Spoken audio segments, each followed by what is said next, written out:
कौन आमर पंचायत ऑफिस ताला पकईज टे कहला आमर आम साई 50 ରୁ 60 घर बास कर आम साई गोटे नलकूप अच्छी से आम समस्ते पानी भीतर बाहर सब बुड़ी चलुचु किंतु बर्तमान आमर से ड्रेन सुविधा नहीं तो पानी पूरा जमा बांधिक नलकूप मूल पर्यंत रही आम से माने पीवा पानी भी सुविधा पाई पारुना आम सरपंच सार को दरखास्त आकार जनइलु आम साई गोटे ड्रेन कर शुणिले सेकेंड बार आमर गोटे नलकूप आम अप्लाई कर नलकूप आसला भी से कहते कि नलकूप हो पारबनी तापर आम कहलु ड्रेन सुविधा से कहले तुम निजे पानी निष्कासन कर तापर आम पंचायत ऑफिस जाइए सार को डाकिलु आसीज आप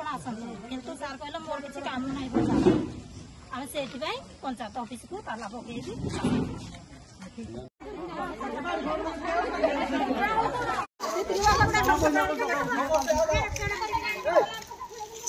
सरकारी कौन ताला पको जाओ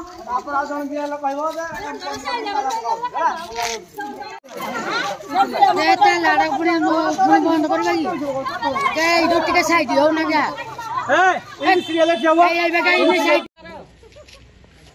कौन ताला पको जा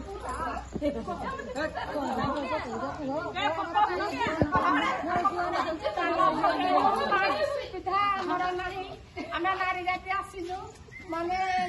सरपंच